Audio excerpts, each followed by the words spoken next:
I'm Lauren, and I own a lizard. My lizard is Princess Manslayer. She is a northern blue-tongued skink. They hail from Australia in a kind of desert area. She's cool. I like her quite a bit. She's bold. She's sassy. She's brash. I've had Princess since the summer of 2013, so for 5 years now. I've always been super interested in reptiles and amphibians, and so as a kid I just thought they were super neat, and I researched what's the easiest lizard to take care of, and that's a blue-tongued skink. They are the easiest lizard to take care of. So that's what got me into blue-tongued skinks, and that's why I have one. Initially I thought she was a boy, so I thought it'd be like, like Princess Manslayer, like the boy lizard. How funny. But she was a girl, so she is a Princess Manslayer. Some species have sexual dimorphism, which means like the males might be really bright and the females might be like brown. This is not so with blue-tongued skinks. It's a little bit more difficult. You cannot tell on the outside.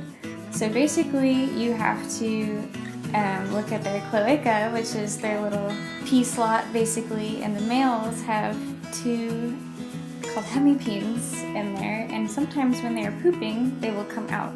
So basically what I had to do, just for curiosity's sake, to see what the sex of my lizard was observe her while she was pooping several times just to be sure and see if any hemipenes popped out, and none did, so I assume she is a female. As far as lizards go, blue tongues are one of the more social types, along with like bearded dragons. They are not as fluffy and cuddly as the cats. They don't like to be held as much, they just kind of tolerate it, whereas the cats actually really enjoy my company. Like, I'm not just their food provider. I am her caretaker, so I feel connected to her in that way. As far as like an emotional bond, like I wouldn't say it's like the deepest emotional bond, just because like she cannot love me. I think to a certain extent she appreciates me, because I give her food and things, but like there's no like spiritual or emotional connection other than that. Like, I am her caretaker and I love her. I was pretty hype about this lizard, I'm not gonna lie, so like, you know, honestly I probably got like more than I needed.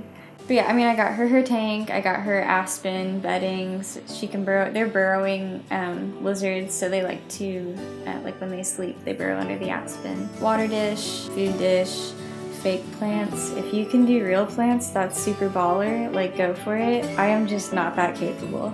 Maintenance is not super hard for her.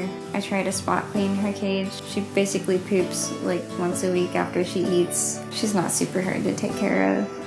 As far as feeding goes, I try to give her around like 40% protein, 60% plant matter. I feed her like really fancy dog food basically. It's like better than like most dogs eat. It's like whole chunk chicken and like vegetables and stuff, and then I like chop up kale and different, like an assortment of fruits and veggies. My parents were, they reacted better than they would have if I had decided to get a snake. They weren't like super thrilled. My dad didn't really care. My mom is really icked out by slimy, scaly things, so she wasn't thrilled by it. She does not think my lizard is cute by any means, but that's okay, to each their own.